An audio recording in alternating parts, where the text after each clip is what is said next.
పాలనలో ప్రజలకు సమగ్ర ప్రాతినిధ్యం కల్పించేందుకు ప్రజాస్వామ్యంలో నిష్పక్షపాత నిర్బంధరహిత ఎన్నికల నిర్వహణ వ్యవస్థ అత్యంత కీలకమైంది. భారత్ లాంటి అతిపెద్ద ప్రజాస్వామ్య దేశంలో ఎన్నికల నిర్వహణ అనేది అతిపెద్ద సవాల్తో కూడుకున్నది. ఓటర్ల జాబితాలు రూపొందించడం దగ్గర నుంచి ఫలితాలు వెల్లడించడం వరకు వెనుక పెద్ద ప్రక్రియ దాగి ఉంది. ప్రధానంగా ఇంత పెద్ద దేశంలో ఎటువంటి తారతమ్యాలు లేకుండా శాంతియుతంగా ఎన్నికలను నిర్వహించడం అంటే కఠిన సవాల్తో కూడుకున్నది. మరి 5 ఏళ్ల దేశ భవిష్యత్తును నిర్ణయించే ఈ ఎన్నికల నిర్వహణ విధి విధానాలు ఈ కథనంలో తెలుసుకుందాం. మన దేశంలో పరిపాలనా నిర్వహణ కోసం ప్రజలు తమ ప్రతినిధులను ఎంపిక చేసుకోవడానికి ఎన్నికలు జరుగుతాయి. అతిపెద్ద ప్రజాస్వామ్య దేశమైన భారత్లో ఎన్నికలు నిర్వహించడం అనేది ఖర్చుతో పాటు ఎంతో శ్రమతో కూడుకున్న వ్యవహారం. ఓటర్ల జాబితాలు రూపొందించడం దగ్గర నుంచి ఎన్నికల షెడ్యూల్ విడుదల చేయడం, నామినేషన్లు స్వీకరించడం, వాటిని పరిశీలించడం, ఫలితాలు ఇవ్వడం వరకు ఎంతో శ్రమ దాగి ఉంది. ఈ ఎన్నికల నిర్వహణ మొత్తం బాధ్యత భారత ఎన్నికల సంఘంపై ఉంది. రాజ్యాంగంలోని ఆర్టికల్ 324 ప్రకారం ఏర్పాటైన భారత ఎన్నికల సంఘం స్వేచ్ఛాయుత వాతావరణంలో నిష్పక్షపాతంగా నిర్ణీత కాల వ్యవధుల్లో సమర్థవంతంగా ఎన్నికలు నిర్వహిస్తుంది. ఇందుకోసం ఎన్నికల సంఘం ఏడాదిన్నర ముందు నుంచే కసరత్తు మొదలు పెడుతుంది.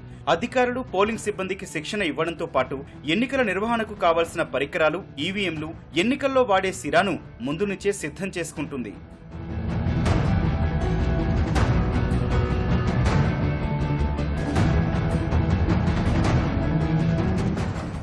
ఎన్నికలు స్వేచ్ఛగా, న్యాయబద్ధంగా నిర్వహించేందుకు అవసరమైన నియమావళిని ఎన్నికల సంఘం రూపొందిస్తుంది. నియోజకవర్గాల భౌగోళిక పరిధిలో నిర్ణయిస్తుంది. తర్వాత ఓటర్ల జాబితాలు రూపొందించడం ప్రారంభిస్తుంది. ఎన్నికలకు ముందు ఓటర్ల జాబితాలో అవసరమైన సవరణలు చేస్తుంది. వివిధ రాజకీయ పార్టీలకు గుర్తింపు ఇవ్వడం, పార్టీలకు గుర్తులు కేటాయిస్తుంది. తర్వాత ఎన్నికల షెడ్యూల్ను విడుదల చేసి పోలింగ్ తేదీలను ప్రకటిస్తుంది. తర్వాత నోటిఫికేషన్ విడుదల చేస్తుంది. తర్వాత ఎన్నికల్లో పోటీ చేసే అభ్యర్థుల నుంచి నామినేషన్లు స్వీకరణ, పరిశీలన చేస్తుంది. నామినేషన్ల ఉపసంహరణ ప్రక్రియ పూర్తి చేసిన అనంతరం అభ్యర్థుల తుది జాబితాను సిద్ధం చేస్తుంది.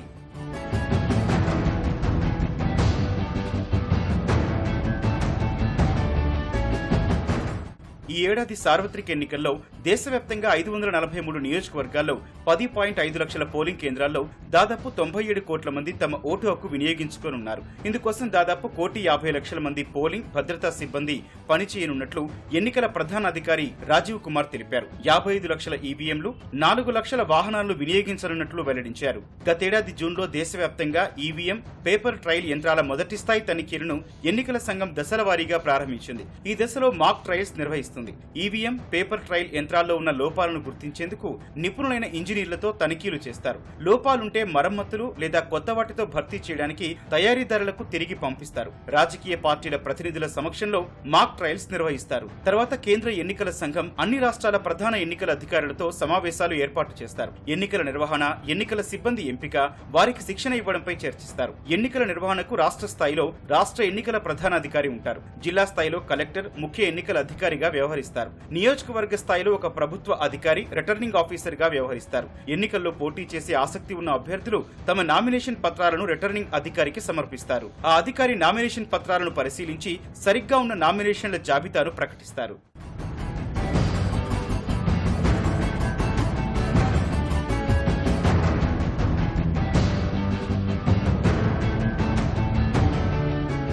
కేంద్ర ఎన్నికల సంఘానికి ఎన్నికల నిర్వహణకు ప్రత్యేక సిబ్బంది ఉండరు. ఆర్టికల్ 324(6) ప్రకారం రాష్ట్రపతి, గవర్నర్ల అనుమతితో కేంద్ర రాష్ట్ర ప్రభుత్వ సిబ్బందిని ఎన్నికల నిర్వహణ కోసం తీసుకుంటుంది. ఆ సమయంలో సిబ్బందిపై కేంద్ర ఎన్నికల సంఘానికే సర్వాధికారం ఉంటుంది. కేంద్ర ఎన్నికల సంఘం అనుమతి లేకుండా వారిని బదిలీ చేయడం లేదా పదోన్నతులు కల్పించడం చేయకూడదు. ఎన్నికల నిర్వహణలో కీలకమైన మరో అంశం భద్రతా సిబ్బందిని మోహరించడం. వీరిని ఆయా ప్రాంతాలకు తరలించేందుకు కేంద్ర హోంమంత్రిత్వ శాఖ, రైల్వేల సీనియర్ అధికారులతో ఈసీ సమావేశం నిర్వహిస్తుంది.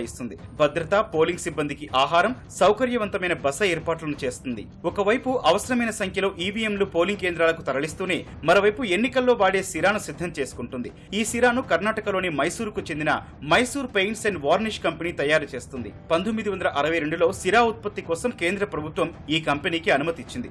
నేషనల్ ఫిజికల్ ల్యాబొరేటరీస్ ఫార్ములాతో సిరా ఉత్పత్తి బాధ్యతను ఈ కంపెనీకి అప్పగించారు. అప్పటి నుంచి ఇప్పటి వరకు దేశంలో ఎక్కడ ఎన్నికలు జరిగినా ఈ సిరాను సరఫరా చేస్తున్నారు. చెబుతున్నారు. సిరాలో 7.25% సిల్వర్ నైట్రేట్ ఉన్నందున వేసిన వెంటనే చెరిగిపోదు. 2006 ఫిబ్రవరి 1వ తేదీ నుంచి ఓటరు ఎడమ చేతి చూపుడు వేలు గోరు పైభాగం నుంచి కింది వరకు సిరా గుర్తు వేస్తున్నారు. అంతకన్నా ముందు వరకు గోరు పైభాగపు చర్మంపై వేసేవారు. ఈసారి ఎన్నికలకు దాదాపు 26 లక్షలకు పైగా సిరా సీసాలను ఈసీ సిద్ధం చేస్తోంది. 10 మిల్లీలీటర్ల ఒక్క సీసాతో దాదాపు 700 మందికి సిరా వేయొచ్చు. ప్రతి పోలింగ్ స్టేషన్ లో దాదాపు 1700 మంది వరకు ఓటర్లు ఉన్నందున ఒక్కో పోలింగ్ స్టేషన్ కు 2 సిరా సీసాలు అవసరమవుతాయి.